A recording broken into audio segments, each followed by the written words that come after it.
ನಮಸ್ಕಾರ, ಸುಧಾಸ್ ಕಿಚನ್ಗೆ ಸ್ವಾಗತ. ಈಗ ನಾವು ಬೆಲ್ಲದ ಪಾನಕ ಮತ್ತು ಕೋಸಂಬರಿ ಮಾಡುವುದು ಹೇಗೆ ಅಂತ ನೋಡೋಣ. ಬೇಕಾಗುವ ಸಾಮಗ್ರಿಗಳು: ಬೆಲ್ಲ 1 ಟೇಬಲ್ ಸ್ಪೂನು, 1 ಗ್ಲಾಸ್ ನೀರು ತಗೊಂಡಿದ್ದೀನಿ, ಒಣ ಶುಂಠಿ ಪುಡಿ, 1/4 ಇಂಚಿನಷ್ಟು ಒಣ ಶುಂಠಿನ ಪುಡಿ ಮಾಡ್ಕೊಂಡಿರೋದು, 4 ಏಲಕ್ಕಿ ಪುಡಿ ಮಾಡ್ಕೊಂಡಿರೋದು, ಅರ್ಧ ನಿಂಬೆ ರಸ. ಬೌಲ್ಗೆ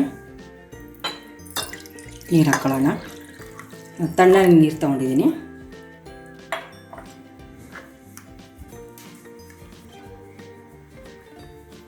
ಬೆಲ್ಲ ಸೇರಿಸ್ಕೊಳ್ಳೋಣ.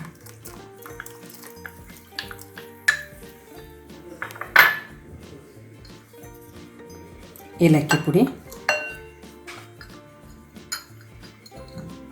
ಶುಂಠಿ ಪುಡಿ, ಒಣ ಶುಂಠಿ ಪುಡಿ ಇದು, ನಿಂಬೆ ರಸ.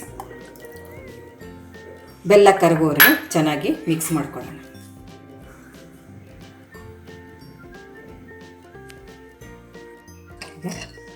ಬೆಲ್ಲ ಎಲ್ಲ ಕರಗಿದೆ. ಬೆಲ್ಲ ಕಬ್ಬಿಣಾಂಶ ಇದರಲ್ಲಿ ಹೇರಳವಾಗಿದೆ, ಆರೋಗ್ಯಕ್ಕೆ ತುಂಬ ಒಳ್ಳೆಯದು. ಮತ್ತು ಈ ಪಾನಕ ಜೀರ್ಣಕಾರಕ. ಇದನ್ನು ತುಂಬ ಸುಲಭವಾಗಿ ಮತ್ತು ಬೇಗ ಒಂದು 5 ನಿಮಿಷದಲ್ಲೇ ಇದು ರೆಡಿ ಆಗಿಬಿಡುತ್ತೆ.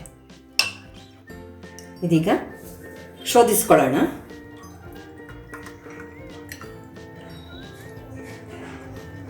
ಪಾನಕ ರೆಡಿಯಾಗಿದೆ. ಇನ್ನೊಂದು ವಿಧದಲ್ಲಿ ನೀವು ಹುಣಸೆ ರಸ ಹಾಕಿ ಮಾಡೋದು ಹೇಗೆ ಅಂತ ನೋಡೋಣ. ಆರೋಗ್ಯಕರ ಬೆಲ್ಲದ ಪಾನಕ ರೆಡಿಯಾಗಿದೆ.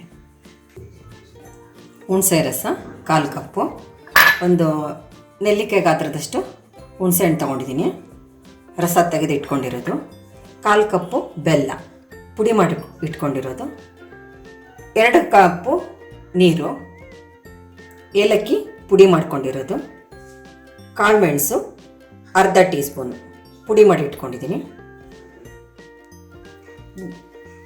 ಈಗ ಬೌಲ್ಗೆ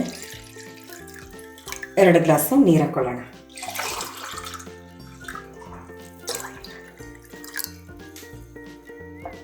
ಈ ನೀರಿಗೆ ಹುಣಸೆ ರಸ,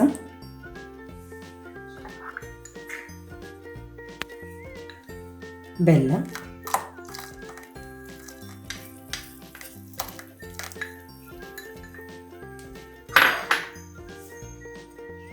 ಕಾಳುಮೆಣಸು ಪುಡಿ,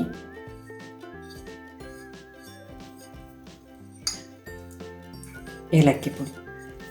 ಈಗ ಎಲ್ಲ ಮಿಕ್ಸ್ ಮಾಡ್ಕೊಳ್ಳೋಣ. ಬೆಲ್ಲ ಕರಗಲಿ. ಇದರಲ್ಲಿ ಬೆಲ್ಲ ಎಲ್ಲ ಕರಗಿದೆ, ಸೋಸ್ಕೊಂಡಿದ್ದೀನಿ. ಈಗ ಹುಣಸೆ ಹಣ್ಣಿನ ಪಾನಕ ರೆಡಿಯಾಗಿದೆ. ಬೇಕಾಗುವ ಸಾಮಗ್ರಿಗಳು: ಹೆಸರುಬೇಳೆ ಅರ್ಧ ಕಪ್ಪು, 1 ಗಂಟೆ ನೆನೆಸ್ಕೊಂಡಿದ್ದೀನಿ, ಕ್ಯಾರೆಟ್ ತುರಿ 1/4 ಕಪ್ಪು, ಕಾಯಿ ತುರಿ ಅರ್ಧ ಕಪ್ಪು, ರುಚಿಗೆ ತಕ್ಕಷ್ಟು ಉಪ್ಪು, ಕೊತ್ತಂಬರಿ ಸೊಪ್ಪು, ಸ್ವಲ್ಪ ಕರಿಬೇವು, 1 ಹಸಿಮೆಣಸು, ಅರ್ಧ ನಿಂಬೆಹಣ್ಣು. ಬೌಲಿಗೆ ನೆಂದಿರೋ ಹೆಸರುಬೇಳೆ ಹಾಕ್ಕೊಳ್ಳೋಣ.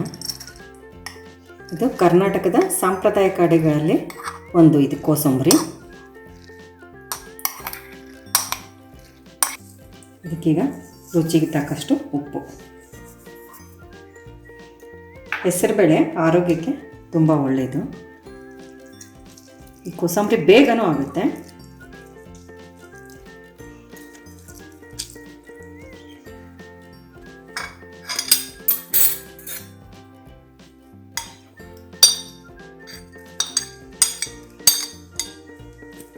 ಎಲ್ಲ ಚೆನ್ನಾಗಿ ಮಿಕ್ಸ್ ಮಾಡ್ಕೊಳ್ಳೋಣ.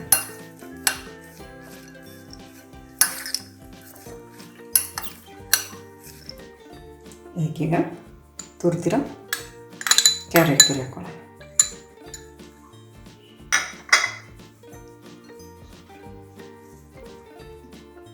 ತುರಿದಿರೋ ಕಾಯಿ ತುರಿ ಹಾಕ್ಕೊಂಡು ಮಿಕ್ಸ್ ಮಾಡ್ಕೊಳ್ಳೋಣ.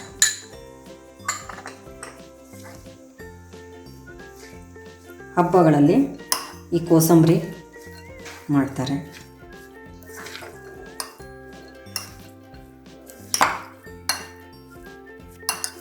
ರಾಮನವಮಿಗಂತೂ ವಿಶೇಷವಾಗಿ ಕೋಸಂಬರಿ ಪಾನಕ